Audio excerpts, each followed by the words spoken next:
All right, we got another company here. This one is a landscaping company with recurring revenue, and it's very long standing, which is kind of why this is a very interesting business. It is middle of nowhere, Indiana, but still a good looking deal for those of you that don't mind looking at moving around. This is a pretty interesting business. So they're in Indiana. They do landscaping. 25 years in business in landscaping space, almost entirely residential, at least according to the listing. And they've started growing and have been growing pretty consistently every year, again, based on what they say. We haven't looked at financials yet. But this is kind of a good example of a long standing type business that you really want as I'd almost call this the best of best box. When you have a business that's been around for a very long period of time, they've been growing slowly year over year, 5% here, 10% there, nothing drastic, but they've been growing every single year. That means there is a lot of good foundation there. And often that also means a lot of underutilized, uh, just overall value because they have such a good name in the space. 65% recurring revenue. I mean, it speaks for itself. Now, the current owner looking to retire, always a green flag, and employees willing to stay. This is one to definitely vet out whether they've had this conversation with employees already or whether this is just an inkling. If they have had the conversation already, you do want to understand when. And this for me almost becomes an orange flag because if they've had that conversation with the employees and that was 2 months ago, well, my real question would be, how many of the existing employees today are still, operating as they should, and how many of them are probably starting to apply for new jobs because they don't want to deal with an ownership transition, right? It's a little bit different when you come in and then you tell the employees the day before, the day of type of thing. And that way, they're kind of forced to go through the process of understanding that, a new person coming in, you're not looking to change a bunch. And like they're forced to adapt in real time. And as a result, if you do it well, it can be very solid. You retain all your employees. But when they've been given no context and it's just the owner, like you don't really know the context of what they said, this could be really good or it could be really bad, right? Maybe they've had the conversation and said, yeah, nothing's going to change. They've subsided the anxiety, or maybe they've just gone in and said, hey, I don't give a shit about this company anymore. I'm retiring next week, looking for a buyer. You guys are on your own. That's a bad scenario, right? So you gotta understand what happened there, which is why for me this sometimes is more of an orange flag than it is a good thing. But nonetheless, decent business, residential lawn care maintenance, things of that nature. They have a good amount of trucks, and they don't really detail what the inventory looks like, unfortunately, what the fleet value looks like. But 18 trucks is a lot of trucks, so there is a good amount of capex associated here. Biggest thing is going to be to ensure that you can get this stuff leased, so you're not jumping into a bunch of brand new costs every single year for the next foreseeable future. But everything's included in the price, which is always good. That means they're accounting for that. They're understanding that there's going to be some of that, and you're not walking into a scenario where you negotiate a good price and then all of a sudden it changes because they say, well, hey, now I have another $500,000 in trucks here that you got to pay for, things like that. Um, this is also good generally in home services, uh, more of a green flag than anything. And this is mainly US, Canada specific. When you are dealing in more rural companies, you generally operate or have the ability to operate at a much higher margin than when you move to cities because there's less competition. So it's a good thing that they don't operate in major cities. The only thing to keep in mind though is these guys are operating at not 30% margins, right? It's 2.5 million on 400,000 there.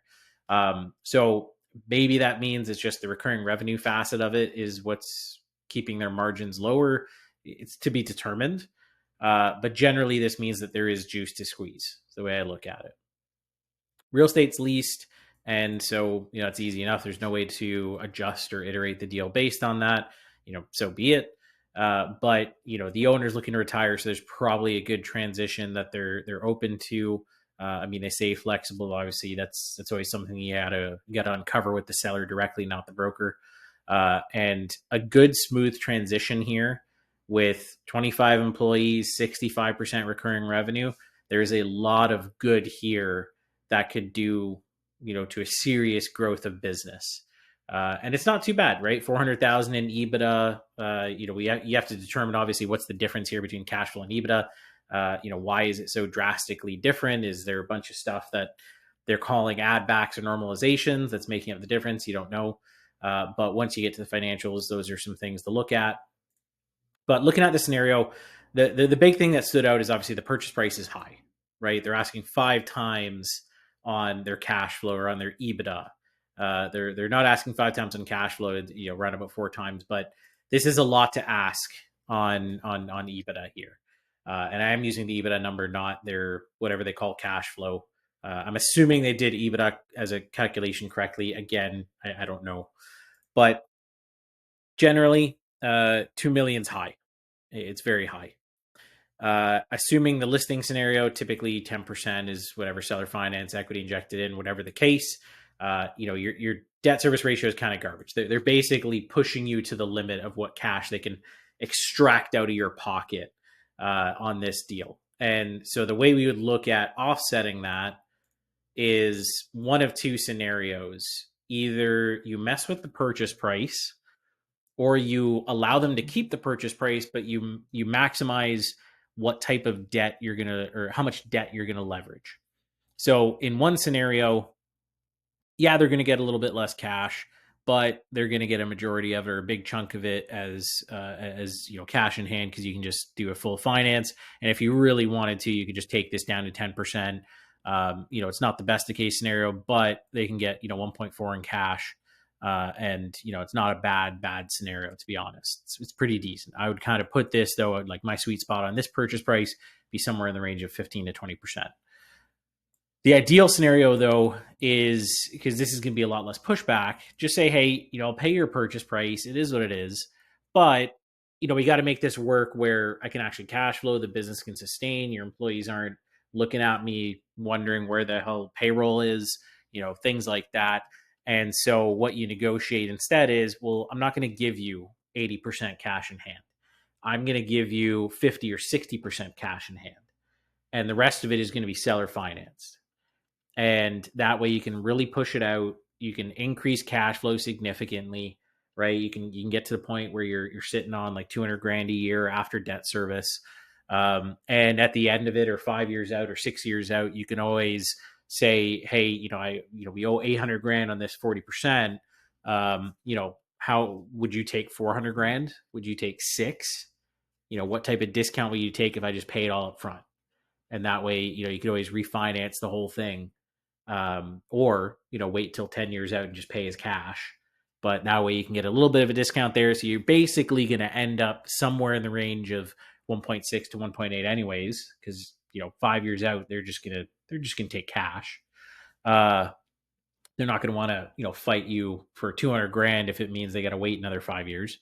But you're going to be somewhere in the range of 1.6 to 1.8. You're still going to get your discount, but you're going to have to negotiate pretty aggressively to get this type of ratio. But I think somewhere in here is the right scenario for this type of deal, where, I mean, you really do want to be as close to 2x as you can be in terms of, making sure you're cash flowing there.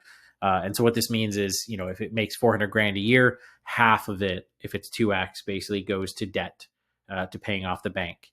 And so this is just that multiple of debt service. So, what's the ratio of how much you're paying to debt versus how much you're keeping in your pocket, this net cash flow here. And that's why, this might be bank acceptable 1.3. This is not acceptable for a good deal. It's going to stretch you out like crazy. Now, if this is maybe 5 million in bottom line profit, and you're basically keeping 30% at the end of the day, maybe you can live with that. But if something goes wrong, in this case, company that's doing 200 grand a month, basically, if something goes wrong and you have an issue with cash flow, how many months do you think it's going to be to wipe out, how many of those rough months to wipe out your 90 grand bottom line? My guess would be, if you have one negative month and one not so great month, you're not making any money at the end of the year, right? Whereas here, you can probably sustain a negative month and maybe a couple not so good months and still be okay. Not great, but still be okay. So something to look at, but still a good deal because it's, I mean, 65% recurring revenue. This is something that really stands out. It's rare in a lot of spaces, and home services is a space where if you can ramp up that recurring revenue, I mean, people don't move houses all that often, right? Once, and so they especially don't change home service folks all that often, whether it's HVAC, plumbing, landscaping, doesn't really matter. So as long as you're in and you don't screw it up, you're in, right? That cash flow is locked for a very long period of time. So very interesting business. If you're on YouTube, click the link below or click the link in our YouTube channel to go ahead and join the Facebook group, where we'll also have the link to this business as well as some other really awesome videos and content and resources all about acquiring companies. And if you're already in the Facebook group, comment down below what company or what type of company you want to see next.